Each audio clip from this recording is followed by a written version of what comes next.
Hi, everyone, and welcome to the third discussion on demystifying separation and divorce. I'm Susan Regan, and I'm a seasoned family therapist with offices in Berkeley and San Francisco, and I'm also a certified mediator specializing in co-parenting.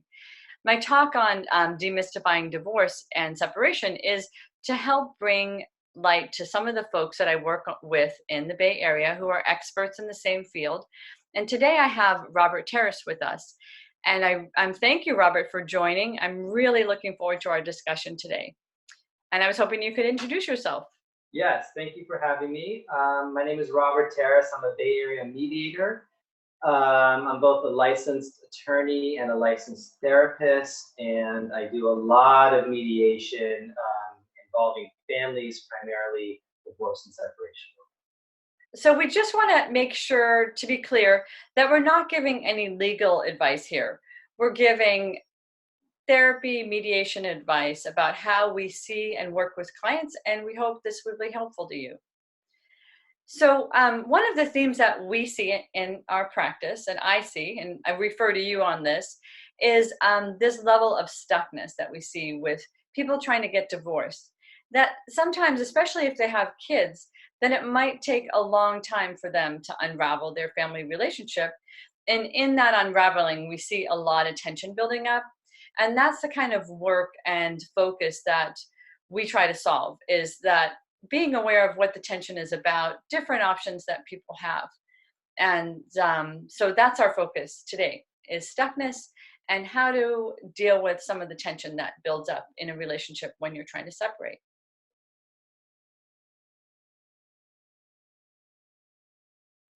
So today we'll present three typical scenarios that enter our office, and we'll both talk about how we deal with them. The first scenario is very typical. It's a long-term relationship with kids, and someone reluctantly comes in our office as the initiator, wanting to really address that the relationship has been not working for many, many years.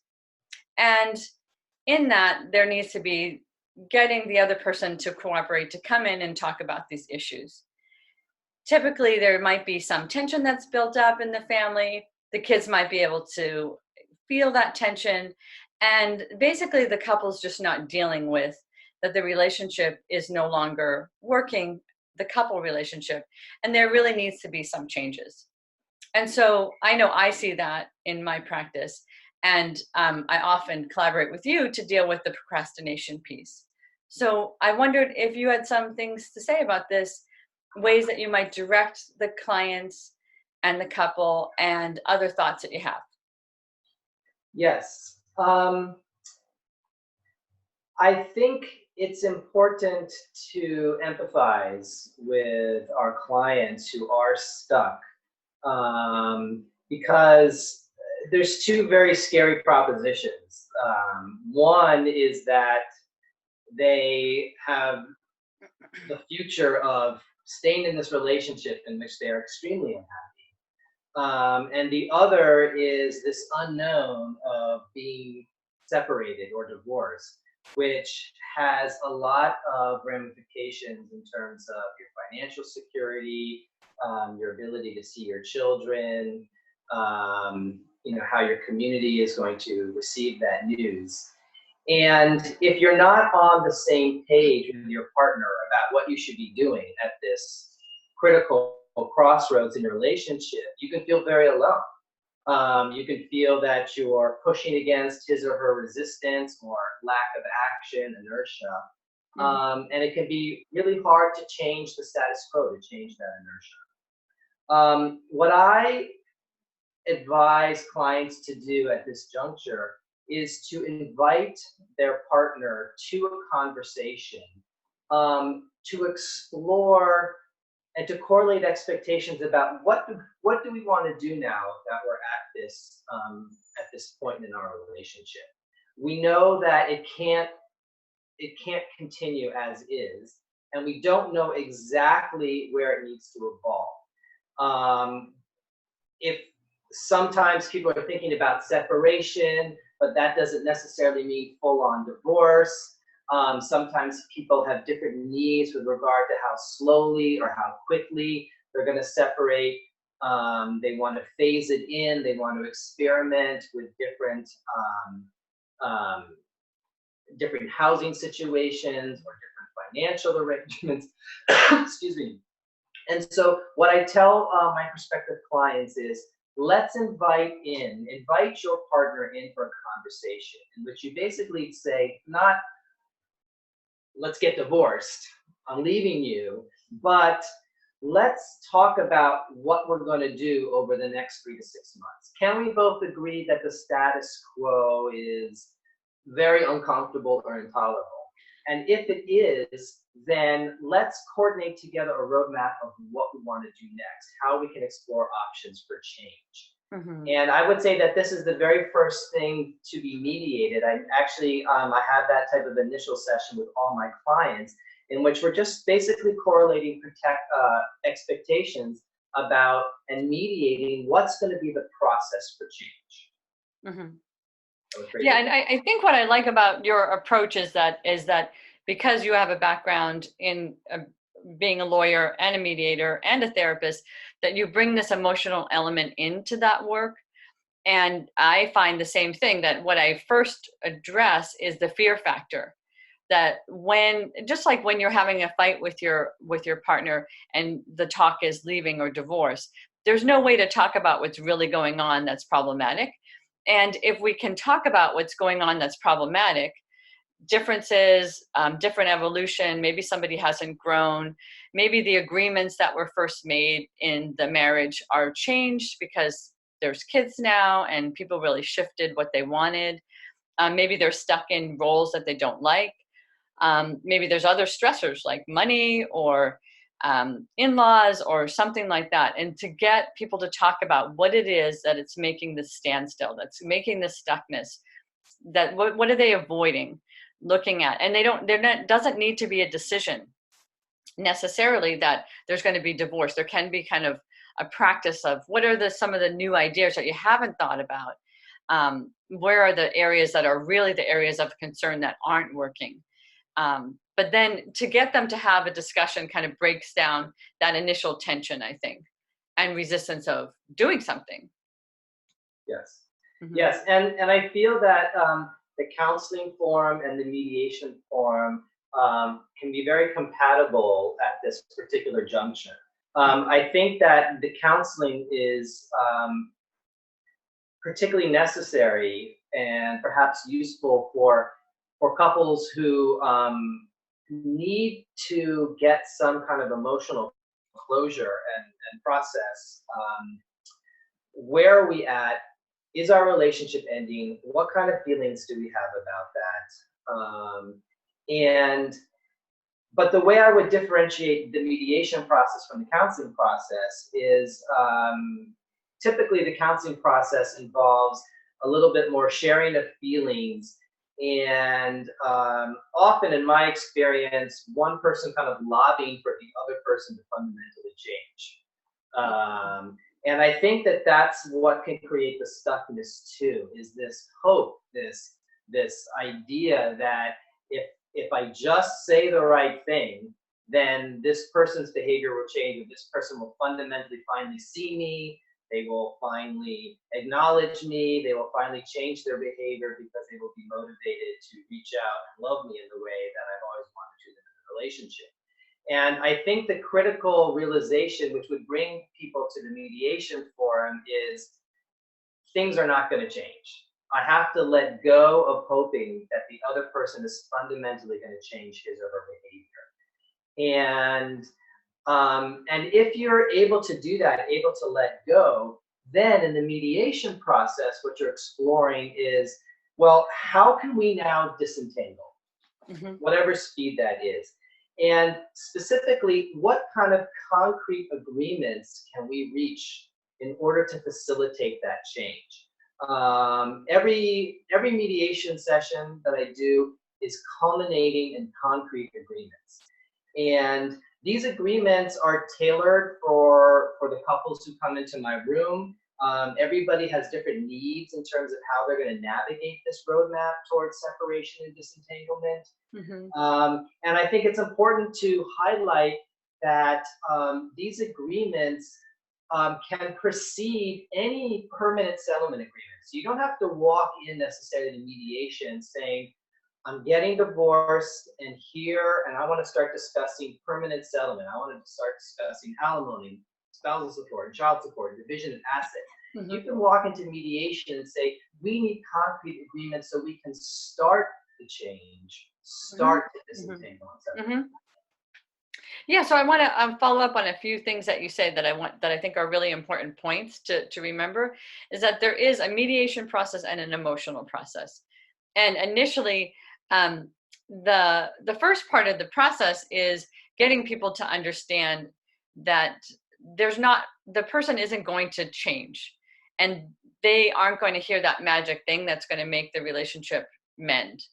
And this helps the closure conversation, like understanding why there might need to be closure goes right into being able to talk about it and deal with it in community. But you kind of have to understand why the relationship isn't working and why it might not work, and either accept it and figure out how to maybe even be in a different kind of relationship, or accept that the relationship needs to end and there needs to be a forming of a new relationship, the co-parenting relationship, that might be a stronger relationship without the draining aspects of the couple relationship still present. So it makes me think about the parallel process to grief, right? The stages of grief that people go through, like denial, sadness, anger, bargaining, and acceptance. And I see a lot of times this back and forth of the bargaining. Like, if this person did that, then I'd be able to stay. If this person changed this way, then I would be able to stay in this marriage. And oftentimes that might be just the parallel process going on, the emotional process of going through the grief stages, but also going through that the relationship is an entity of itself. And it's also needing to go through the stages of final acceptance, like, yes, we understand why this relationship doesn't work. And we can actually talk about it in a very neutral way. We might be able to get to the place where we can talk about it in a neutral way, not a charged way, to community and friends and even our kids, so that we can move forward. We can move the family forward. And maybe this is one of the other elements of stuckness. And I love the idea about then having a roadmap, then bringing in some of the complicated legal and financial issues into that roadmap. But there's a piece of emotional work that has to be done first to get to the roadmap. Yes, I agree with that. And I think what is difficult for the grieving process is, unlike when a loved one has passed away, that person is physically no longer in your life, and you need to really struggle with the emotions that come up. Often the relationship is starting to pass away, but that individual is still present in your life and under your roof, particularly with couples who are stuck. And so it hinders the grieving process when that person is still entwined in your everyday life. And again, you keep lobbying for that person to show up differently for you. And so I think that the mediation process, creating agreements for slow disentanglement and separation, can actually help facilitate the grieving process, because you're going to have to deal with the reality and experiment with the reality of, I am not with this person day by day. I am slowly becoming less dependent on this person. And for that to be manifested in things like, one person moving out, sharing custody of the kids, separating your finances, etc. It kind of slowly undoes this interdependence. Right. Yeah. And also, I think emotionally, the detangling of the relationship, that in my sessions, I start teaching people how to formalize their relationship and their communication. So they're no longer, this happened a year ago and I'm still mad about this conversations, because I think that also inhibits moving forward. I try to teach people to have a formal relationship where they don't get to talk about all that personal grievances anymore. They really have to talk about those things somewhere else, because our conversations now are much more in the here and now. in the present of how they're going to deal with each other and not be triggered and hooked into the past relationship. Oh, interesting. So Yeah. you're putting boundaries around communication, Right. to start create that separation. Right. After they've taken as much time as I needed to process why the relationship's not working. But then I will actually coach them in session to formalize, like to talk to each other as if they would a colleague or a business partner or a workmate. Like, you don't give people that much detail. And you don't talk about your past grievances with them when you're trying to have a constructive relationship, right? Oh, interesting. So, Well, that's interesting. Okay, yeah, and so then I would see that the mediation process is kind of an extenuation of that. Well, here are new boundaries around communication that Susan's taught you, and now we have to continue having new boundaries around finances, new boundaries around co-parenting, new boundaries around physical space. So it's just kind of a perpetuation of that. right. And then I do notice that there might be one person that's really resistant to the separation, and the couple may need to get their own individual therapy to process that, because at a certain point that can't be processed in the co-parenting relationship anymore if we're dealing in present time. So if somebody hasn't really worked on why the relationship ended and their grief, there's a certain point where they can't work on it with the other person if we're trying to move the relationship forward into a healthy co-parenting collaboration. Yes. Does that make sense? Yes, and I think that it's kind of important for your clients and the viewers of this video to remember that while one person may be very resistant to separation or divorce, I think you can always find a common agreement that everybody wants the situation to change. The status quo is not okay. The status quo is making us unhappy. And so therefore, can we come together and brainstorm concrete solutions to how to change the status quo, which, as we said, earlier in this part of the video, isn't hinged upon the other person fundamentally showing up as with different behaviors. And I think that's really the key, is that allows people to move towards this grieving process and move towards contemplating the idea of actually separating, is letting go of this idea of I can say something or do something that's fundamentally going to make my partner change his or her behavior. And that's painful to have to let go. And in many ways, that represents a failure of the marriage, a failure of the love relationship, and often a failure of kind of having to let go of not getting the very love that we didn't get from our parents, because as we all know, we often marry somebody who has some element of our parent, that they're safe in a way that our parents weren't safe, but they were unsafe. Our partners are unsafe in exactly the same way that our parents were unsafe. And we are marrying them in order to heal the parental wound, which we couldn't heal as a child. And so also being willing to let go of the marriage, to say, I may not be able to heal the childhood sadness as well. Right. Which is something that people hear me talk about all the time, especially when I run my support groups, is that most of the folks that continue to work on themselves emotionally during a separation and after a separation is because they're working on there's 5 stages of grief that I mentioned before. And then there's stage 6, which is healing from the damage that was caused to you by the relationship, which is usually something you're mimicking and recreating yourself in your intimate relationships, right? So you created this wound sense that you couldn't get healed in your marriage. And then really working on yourself to figure out, can I work on that part of my personality and get my needs met in a different way? Or meet them myself, and what are they? So that's stage 6, where I feel like people really work on, in my groups, trying not to recreate the exact same relationship with the next person. So that whole bit about, we might marry our wound mate, not our soulmate, and we have the potential in relationship to heal our wounds. But sometimes in the first attempt, or maybe in all of the triggers that came up in the marriage that's dissolving, that we really have to let go, that we're not going to get those needs met, even though we continually have to see that person. we might not get those needs met, and we really have to, that's our next piece of work to do. So so that's what, so I mean, I think that's what keeps me very inspired about the work, is that I see this as a transformational process, that people can really transform themselves individually and keep working on what kind of relationships are going to be healing for them in the future, and what elements they need to really work on not recreating or being drawn to. Yes. Yeah. And I think I would also extend to all the viewers out there. I witness a lot of pain and anger and sadness during this stuck period.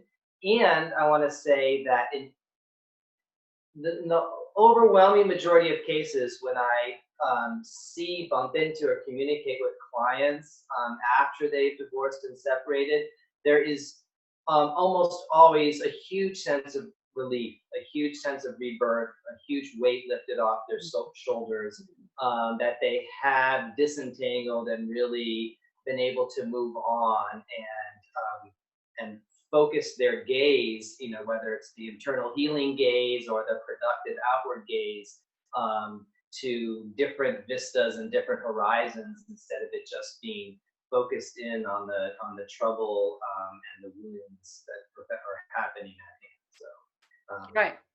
Good. Well, that was a great discussion. I think we hit on a lot of elements there that are helpful in just exploring the stuckness and ways to think about it differently and ways to work through it. Whether you're doing a mediation piece or a co-parenting piece, or just sitting with people in the room that really need to face and accept the limitations of their relationship. So, okay, so the second scenario that I see often, and you probably do too, Robert, is the couple who realizes that they really can't, they don't have the financial reserve to have two different homes. And so they're doing more of an in-house separation. They're really separating by schedule. So one parent off, one parent on. And in this situation, I usually see people coming to me when tension has built up, and then they come to me for a little bit, and then tension kind of gets back to the normal baseline.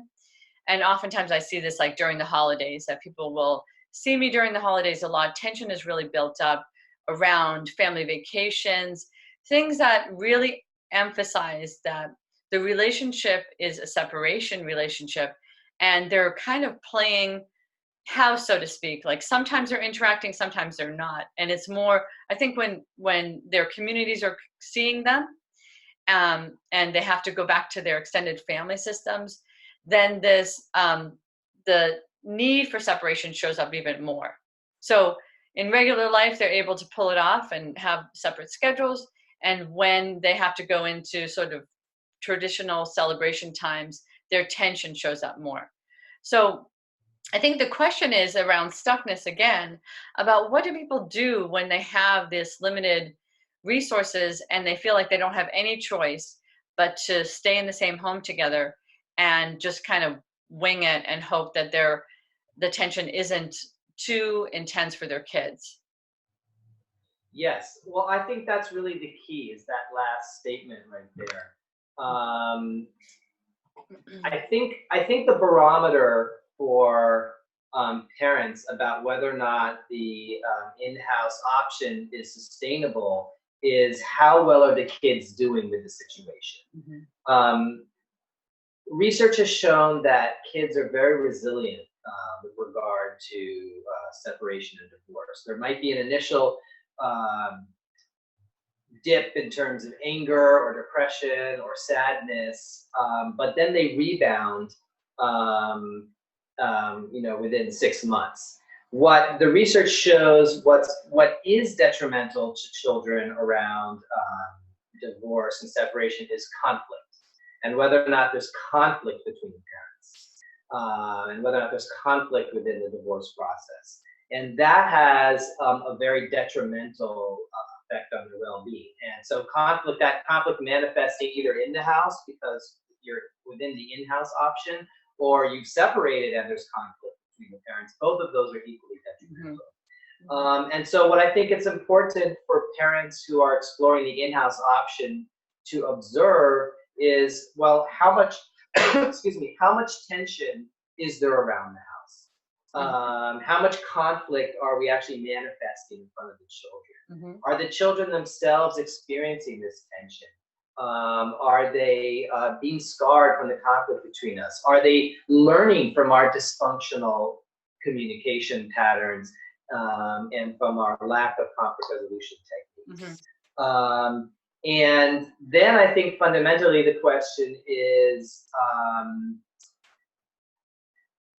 can we really afford to avoid the inevitable of separating out from under one roof? Because by not doing so is prolonging everyone's agony. Now, your clients may say, well, that may or may not be true, but it's not a financial option. Living in the Bay Area is so expensive, and it's not a financial option for us to move into 2 homes. And it is true that it is very expensive to live in the Bay Area, and that if a family is just getting by during the marriage, it's going to be even more challenging to get by in separation because your expenses are going to increase. And so I think you have to come back again to being centered on the children is this option of living together in the same roof really detrimental to their well-being? Even if you're not motivated to heal your own sense of well-being because the option is also not good for you. And so I think that creates some kind of immediacy to the problem and some overriding necessity of that we have to figure something else out. And as they say, necessity is the mother of invention. And so I think then, again, when you come back to the mediation discussion on this type of problem, can we brainstorm alternative solutions? It may feel like this is the only one, but I find that with clients that when I'm able to brainstorm things like, let me just throw out some options out there. Should we be moving away to an area where the housing prices at a minimum are just much cheaper? So should we together as co-parents, even if we're going to get divorced, agree to move to a different location where the cost of living is not as expensive? Or can we agree on a nesting arrangement in which we're not living under the same roof, but we are shuttling in and out of the house? The kids stay sedentary in their bedrooms, but the parents are phasing in and out. And if you think about that, that might mean that you need to get a 1-bedroom place somewhere, or even live in somebody's house, which may be very unpalatable. But the price on that is minimal. You can add that as like about $1,500 a month added cost. And it's not going to be, again, it's a disruption to your lifestyle for sure, but it does disengage you from under the same roof. Another thing which people sometimes need to consider is, would it be helpful to dip into our assets to solve this, what we'll call it like a housing crisis, to solve our housing problem, at least short term? Is it worthwhile to dip in a little bit to our assets, which we're using, our retirement, for example, which is going to be used for long-term sense of well-being in order to enhance our short-term. So these are just some examples of when people brainstorm, that they can kind of shake this belief that we have no other option but to stay under the same. Right, and that means having more open-mindedness around tolerance in a sense. Like if you're going to be, I know in the Bay Area, there's this idea of commuter homes.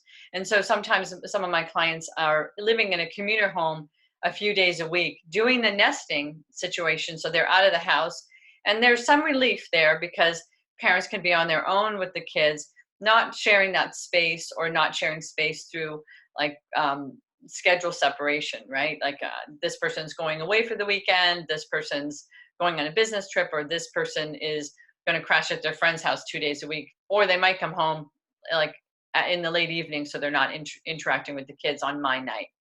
So, but it's tolerance to different situations that they have to open their minds up to. And in the meantime, what I do while they're making the decision or practicing different scenarios is continue to have regular parenting meetings so that there's parameters set up, and I write these parameters out so people remember, because often my sessions are pretty emotional and people might go out with two different, scenarios of what was agreed on. But there are scenarios and parameters around each thing, like what's the expectation about domestic tasks, when it's your time on? What does the other parent do if they're home and there's a family dinner happening? How do people deal with if they're seeing other people? So that everyone knows what to do, and there's certain sort of rules that people are following to make it work. There's the other element of talking about it to the kids. So kids can tell that things are going on, or their life might have always been one parent off and one parent on. That's sometimes not unusual with couples who are staying in the same home and are in a functional marriage. Like, it might feel like that because of two parents working. But to really talk to the kids about the goals, right? The goals are no fighting, no tension, and that we're all living in the same place in a different way. And I think kids can accept that more than not knowing what's going on. Sometimes I think they're just trying to pretend the kids don't notice that it's difficult for parents, is missing the idea that they do notice and they don't know what it means. And kids often internalize that it means that something about them. So to be really planned out on what kinds of things you might be able to say to your kids, so that everybody knows what the family's reality is at the time. So I think that gives people a sense of, like, there's a lot of different places to go, but the emotional health and well-being still needs to be maintained no matter what you're practicing or no matter what your scenario is. Yeah. Yeah, I think that communication piece towards the children is really important. In fact, one of the things that I often mediate with my clients is, what are we going to tell the children? When are we going to tell them? And how are we going to tell them? And if viewers go to my website, Family Counseling Mediation Center, I have my advice column, and it's exactly that. I call it the divorce story. How do you tell your children you're getting divorced? But in this context, I think it would be, well, how do we tell our children that this is the arrangement and that this is what we're doing and this is why we're doing it, so that it's very clear to them and so that they have license, so that they know what they can and can't do. And in terms of their relationship with each parent, I think that's what's key. Is often the children can feel torn, and it's not clear what are the parameters around how they can engage with the other parent, which will still be acceptable to the other parent and still ensure that they're going to be loved by the other parent, because often they can feel very conflicted about that. And so I agree with you, Susan. It's important to communicate very clearly with the kids in that scenario. Yeah. Yeah. I have three concepts that I think are important when talking about things with kids, especially when you're in a middle ground, like an in-house separation, right? Which is the whole idea about the parents calling out to each other. So sometimes you have the primary parent on, right? And then the other parent might be coming in trying to be the parent off, but the kids are automatically trying to engage that other parent. So it's the call out. And you've already explained this to the kids in a family meeting, say, like, one parent will be on, one parent will be off, and the parent off will call out, hey, do you need my help? Right? Instead of just getting involved. So that there is definitely, like, who's in charge. Like, if you're in a business meeting and someone's running the meeting, but someone else wants to take the lead, there's, like, the good model is the call out. Like, do you need my help? Or can I, tell you something here? Or can I, fix a meal for them because they're hungry and you're busy? Those kinds of things, so that there's more of a line of who's in charge, and that's being said out loud. The other is the idea of the secure-based parent and the favored parent. And oftentimes that parent's the same parent, and they might be the parent that easily, like, cues into the kids, or has similar temperament as the kids. So the parenting, the parenting system or the child-parent relationship is an easier one. So the child often has a harder time with the other parent. And that doesn't mean that there's not a lot of love there. It's just a real difference, a parent style difference.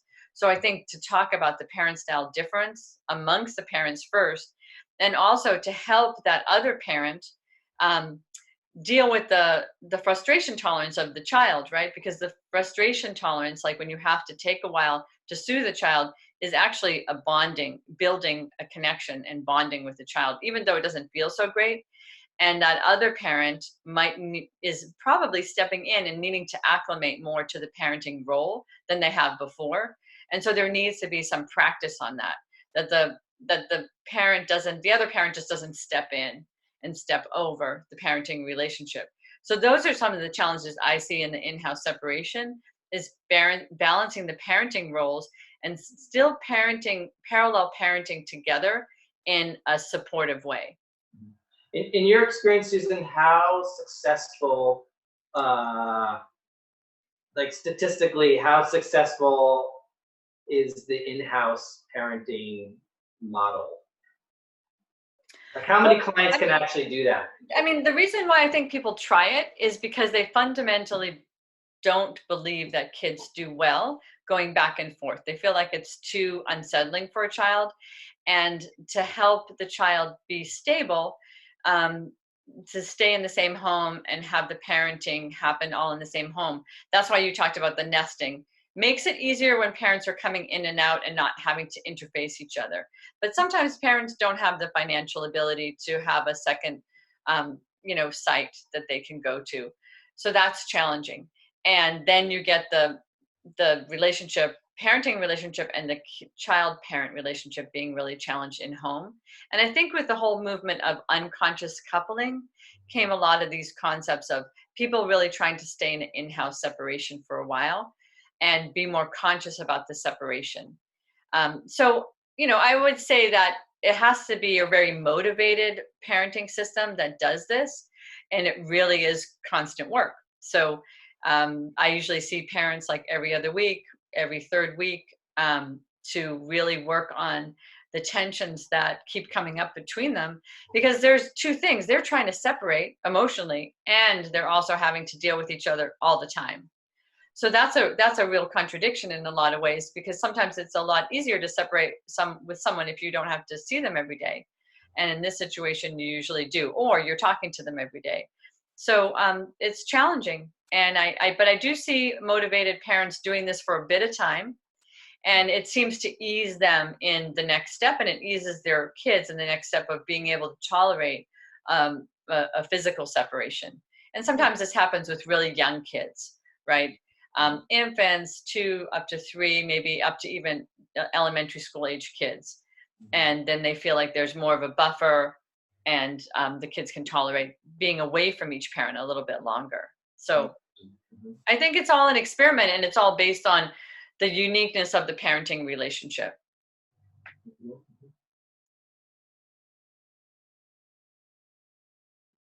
Okay, so our third scenario is the parent who doesn't want the relationship to end with the other parent for a few reasons. One is that they still get something out of being able to raise their child with this parent, some financial relief and also some childcare.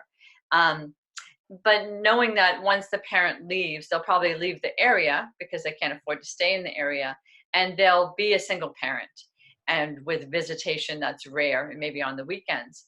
The other component of it is the parent is also monitoring the other parent, the primary parent, the parent that's afraid to be the single parent, because they have some concerning behaviors. So they are, in a sense, a buffer to the child and the parent-child relationship.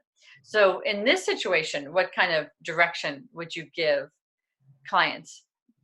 Yes. So there's two elements here. I'll address the financial one first. In my experience, the low or no wage earner, which is typically a woman, can experience a profound sense of powerlessness and fear when confronted with the prospect of living financially without her partner. And in fact, divorce is the #1 cause for women in America to sink into poverty. So that can be a real concern. However, it is important for these people to remember that you do have rights, financial rights, in California. when getting divorced. You are entitled to child support payments. You are entitled to temporary spousal support payments. So at the moment of deciding to separate, you immediately will get a certain amount of money coming in. And and then of course you are entitled to permanent support and a division of the assets. So it's just important to keep that in mind, that you will have a safety net, a financial safety net, and you won't have to just completely flounder on your own. Now, you may say, how can you manifest these rights? Let me backtrack. You may say to yourself, well, my partner will never give that to me willingly. If I leave or precipitate a change, he or she is all going to suddenly tighten the purse strings, I'm going to get nothing. And so then how can you manifest these rights without instigating an adversarial process, litigation process? And I would say that, again, mediation is a good forum for that. And why? If I'm meeting with a couple and one partner is reluctant to give the other any money because emotionally he or she feels that the other partner doesn't deserve it or shouldn't get it or doesn't want to get divorced in the first place, I mean, the advantage of mediation is that you can say to that partner, look, your spouse has the right in California to get divorced. You can't prevent him or her from getting divorced. And if they get divorced, this is what's going to happen if it ends up in court. There are going to be some financial ramifications to getting divorced. And so therefore, it would be, one could say, either be irrational on your part or cost you a whole lot of money to fight the inevitable outcome that there's going to have to be some support given to your partner. And so therefore you can both save a lot of money and trouble, and you can manifest a lot of control and creativity and tailor the financial relief that is actually going to work for your particular financial or family dynamic. So you have the opportunity to influence how much money, when it will be paid, et cetera, et cetera. And in my experience, that reality checking with a high wage earner is very persuasive, and they end up coming around and starting to collaborate with this idea of like, okay, some kind of financial settlement now needs to happen. So that's with regard to the financial piece. I want to pause here. I don't know if you have something more to add. Yeah, I mean, I think one of the things that I see more and more in my practice is the female client. I mean, in a way, I don't even want to go male, female here. I want to talk about that the perceived caretaker client. Like there's the traditional roles of the clients, right? The breadwinner and the caretaker, and who's in those roles. And more and more, what I'm seeing is that that the person who's in the designated caretaking position is sometimes making more money than the other parent, right? And this causes a lot of tension in the relationship. That inequity of finance really is one of the biggest tensions I see in the separation process. And then the fragility of the idea of the support, because sometimes people lose their jobs, and then that's really stressful on the family when there's no support to be given at that point. And I think the place that I see the nerve-wracking piece for the parent who possibly is the breadwinner of the family is that what they relied on the other parent for was the caretaking piece. And without the family unit staying together, the person's less motivated to do any caretaking for whatever reason. And maybe that's because of the buffering thing I talked about earlier, that the dominant maybe person in the relationship was in charge of a lot of things. And they're trying to get out of that feeling so hooked into the control of that other person. And that's part of the separation process. And this might be too involved of a scenario to bring up right now, but I think those are the areas of conflict where I see people are really hesitant to become that single parent for a few reasons. They want to make sure that their child has a relationship with both parents, and it's really hurtful to a child not to be able to do that. And then behind the scenes, the parent tension might cause that, right? Because it is that unhooking. Like, I don't want to stay in this orbit of this person that's been really painful to be in orbit with, right? And so I often see, and I think one of the ways that I describe it to my clients is that there's like these very, very broad categories of the caretaker, parent, or partner, the controller, and the person that's the incapable. Like, and those are the really broad statements. So sometimes people start out being the caretakers. They're both like the caretakers, but sometimes what happens is in that relationship is that one person becomes very controlling, and then the other person feels like they're the one down position person in the relationship, and that tension destroys the relationship. So maybe initially they were both the caretakers, but then with life and with whoever has more power in the relationship, there becomes a controller and one person that feels like they're in the one down. And sometimes I see that one down person just wanting to leave the relationship altogether because they can't really be successful there. And sometimes what gets sacrificed is the relationship with the child. So I guess I'm talking more about the emotional pieces that come into play. And then I do understand what you're saying in the scenarios of the parent that feels like they're going to be left on their own and they're not going to get financial support either. So it's all on them. So there's the biggest fear factor, right? I don't want to, then I often see that parent, like, I just don't want to confront anything because I'm going to lose a lot if this relationship ends.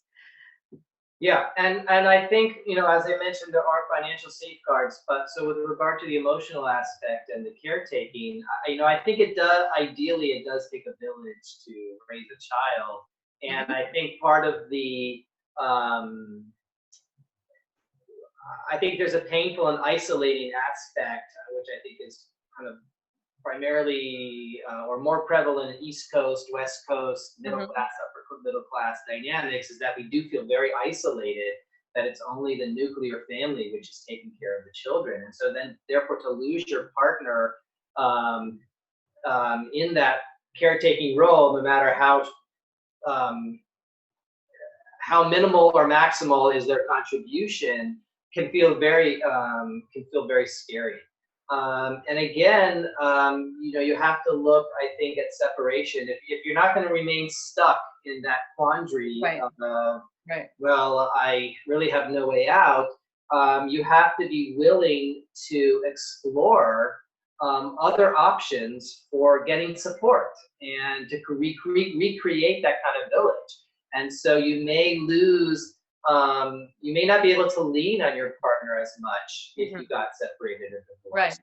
And you may have to lean, move closer to family or lean more on friends and parents of your children's friends or, family members.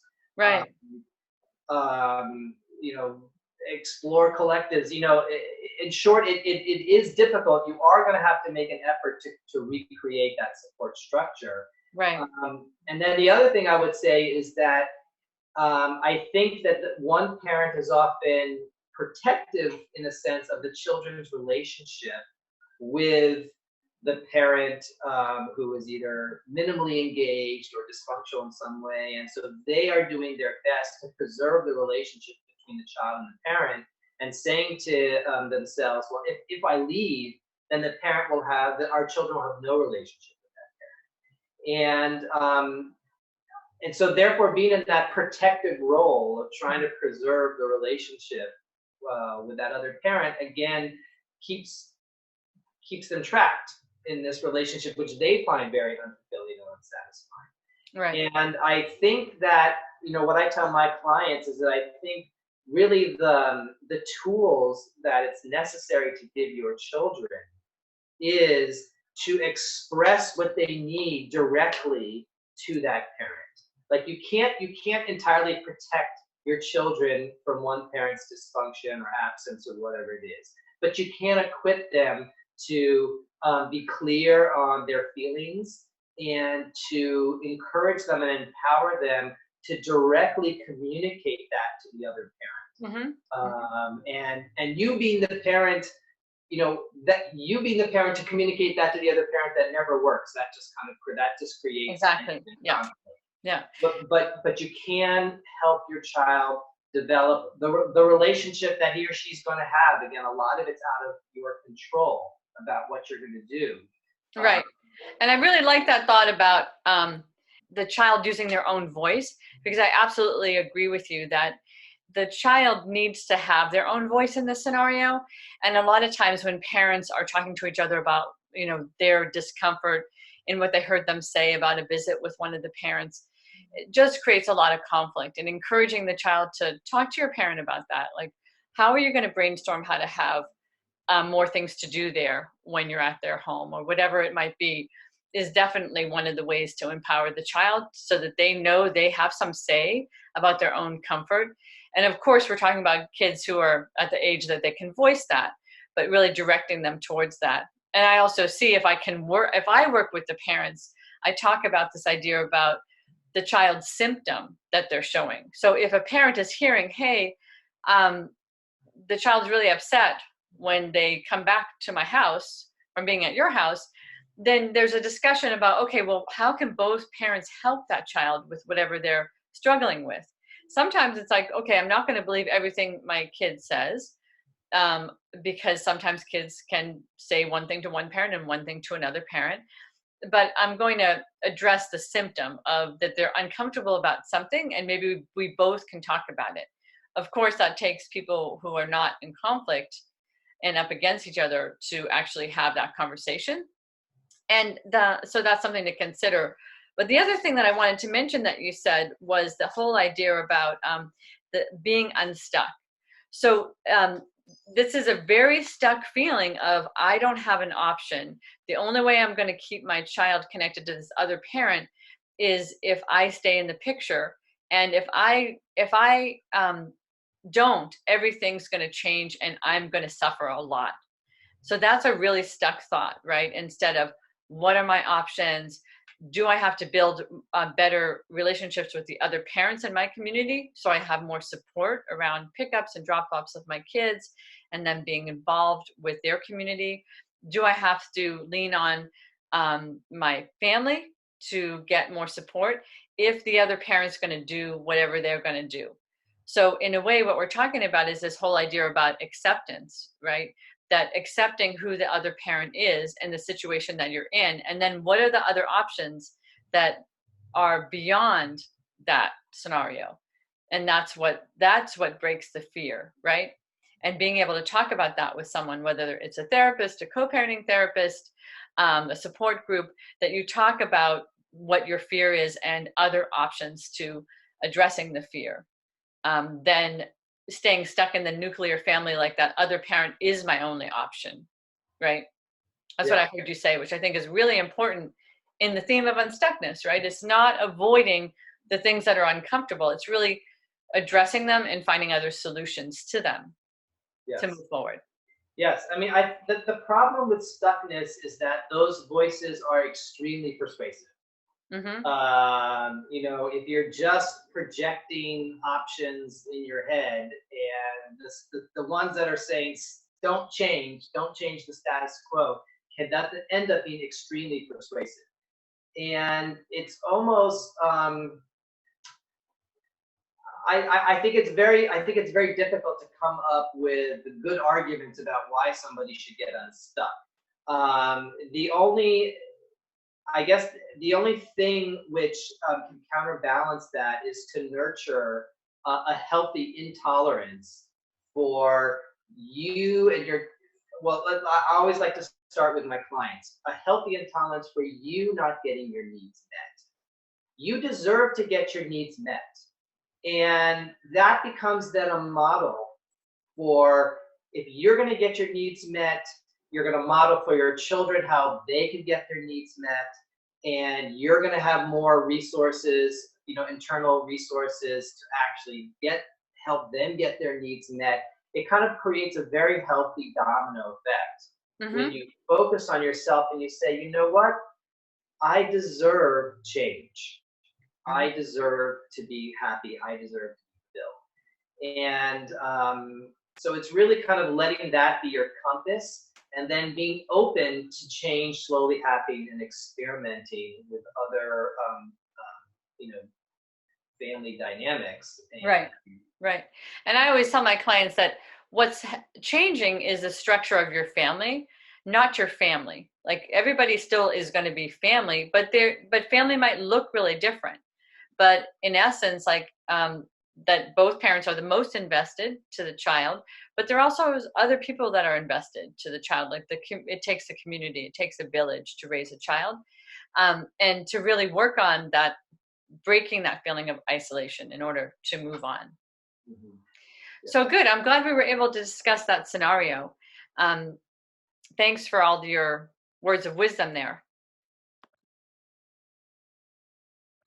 So thank you so much, Robert, for coming onto this talk and demystifying divorce and separation. I think it was so helpful to talk about how to get unstuck and how to get support around the things that feel so hard to deal with, and that the thought is to try to avoid them instead of deal with them. I think we addressed a lot of ways that people could really break through and look at other options that they have in their life. So thank you so much for just being willing to have a discussion about those in detail, so that they're real life scenarios. I think people get a lot out of real life scenarios, and I'm sure that some of the clients will be able to relate to the different aspects of the different scenarios we presented today.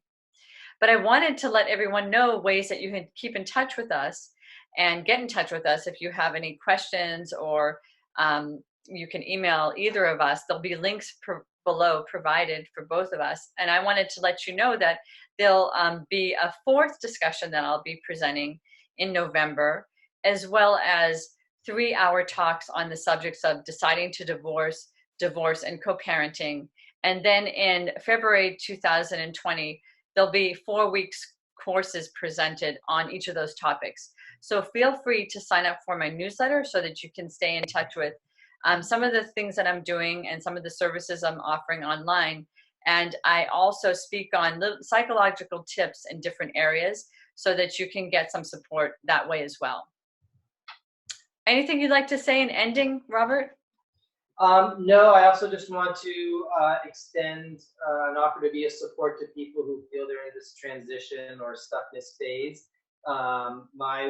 The link to my website, Family Counseling Mediation Center, if you Google that, or if you check out the link below, you can go to my website, in which there are a lot of resources. I've crafted a whole bunch of kind of blogs or my best advice for this stage of your life. And again, I'm happy for people to reach out to me via email or telephone, and to engage a little bit more with your very specific scenario and where you find yourself, and how I might be able to help you to move on. Great. Well, good. I'm glad we were able to talk, and I hope that our audience just keeps reaching out to get the support that they need to get through this transition. I think support is key, and moving forward is really important. So thanks again, Robert. You're very welcome. Thank you for having me, Susan. Bye-bye.